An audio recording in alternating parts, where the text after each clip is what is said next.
Every trader wastes years chasing consistent profitability.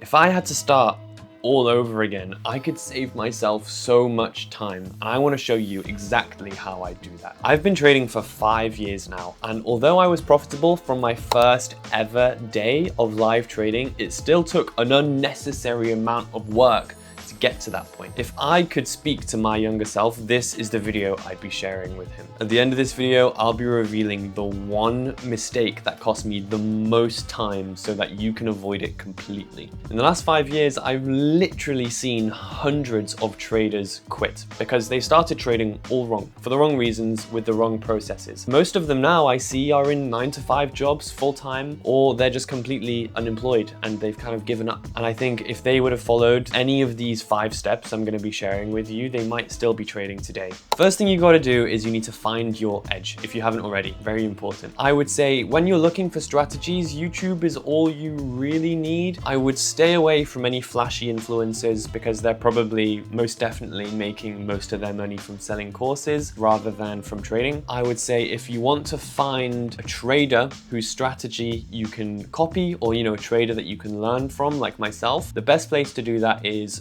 Darwin X, Robbins Cup leaderboards, any traders with, real payout proof or a genuine track record. Now, it will take some time to find a strategy that resonates with you, and early on, it's okay to try out a bunch of different strategies.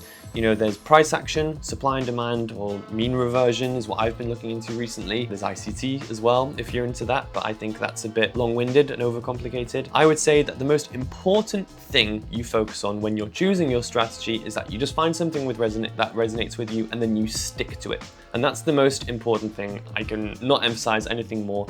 Stick to one strategy. This has killed off probably the most traders. They end up having profitability for a while, and the moment they maybe face a hurdle or an obstacle, they try a different strategy and they start all over, and it's this never-ending cycle where you're on a treadmill and you're not getting anywhere. Strategy hopping is the biggest killer of traders that I have personally seen. But to be honest, picking a strategy alone isn't enough. There's a little bit more you got to do. Now, you found your strategy, you need to backtest the hell out of it. And I really mean backtest the hell out of it. You need to know it like the back of your hand. You need to know the ins and outs. You need to know absolutely everything. Record all your results in a trade journal, ideally the same trade journal you're going to be using in your live trading so that there's congruency. And you want to be recording your win rate, your profit, your drawdown, any key sessions like the timing of your trades. I like to track the MAE. And if you aren't profitable at this stage in your backtesting, or maybe you dislike the strategy, this is your only opportunity to switch. You can't switch strategy later. Now, you've got all this raw data from backtesting 2 to 3 years. It's probably not going to be perfect, and it never is perfect on the first try. It shouldn't be anyway. This is where step 3 comes in. By the way, remember that one mistake I mentioned at the beginning of this video? It's actually not related to strategy at all, and it's something that I ignored for far too long when I was first learning to trade. I'll explain more at the end of the video. Quick side note, if you're interested in starting a prop bum challenge, I highly recommend the Fivers. I've been trading with them for years. I've had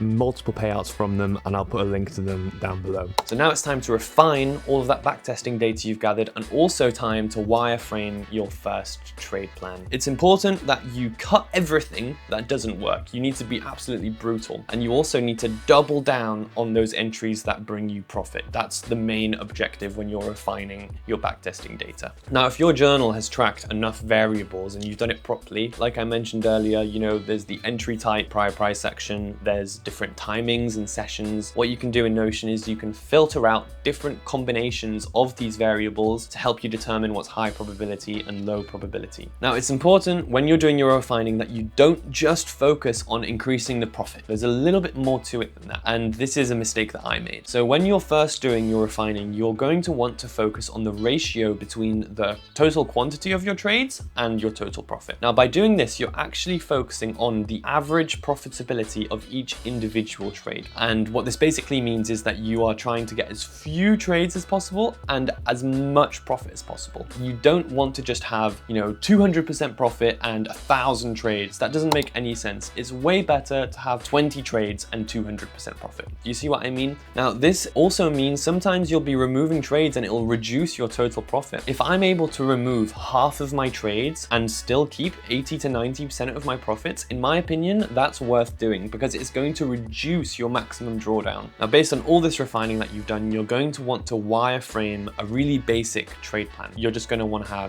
stop losses, take profit, what prior price action is high probability, and you're going to want to have all this ready for the next step. Now it's time for step 4, which is doing the whole backtesting process again. You're going to want to backtest the same time period, but this time with your new knowledge from doing all the refining and also with your first wireframed trade plan. Check your performance improvement, see if your profitability has improved as you expected, but you're going to want to primarily focus on consistency rather than just having perfect results. Once you're getting your expected results consistently, it's time for the final step. So final step is you're going to want to complete your trade plan. You're going to want to have it solidified, and you're also going to want to start live trading. Now you want to introduce trade psychology, which is very, very important. With your final trade plan, you're going to want to lock in your rules, and you're going to want to create a one-page checklist, which just outlines everything that you need to go through before a trade. Imagine it like a pilot's pre-flight checklist. All right, so now it's time to trade live. You're going to make sure that you're starting with a small account. Don't go in with a really large account based on this false sense of confidence from all your backtesting data. You need to make sure that you're expecting mistakes. You're not going to be able to trade as perfectly as you did in backtesting. There's no undo button. You're going to want to journal everything and journal as honestly as possible. And you want to build up your trading account as you gain confidence. Now, this is where the real trading begins because now trading psychology is involved. Monitor's back on. I just realized it went off. So what is the one mistake that I made that made me waste the most time when I was learning to trade? This same mistake is also what probably made most of my peers end up quitting trading and quitting their dream. You'll notice throughout these 5 steps, there's one crucial element missing, and that is trading psychology. Most traders focus entirely on the technicals of their strategy when they're learning to trade because you can't really simulate trading psychology, but you can still learn about it. And I would say without a doubt that focusing too much on technicals and not enough on trading psychology is why so many traders give up and fail. So make sure to pick up Trading in the Zone, Chimp Paradox, Ego is the Enemy while you're learning to trade, while you're backtesting. Don't wait until you start live trading like I do. Start live trading with this psychology knowledge. Thanks so much for watching to the end of this video. Make sure to subscribe for more free educational content like this. See you guys.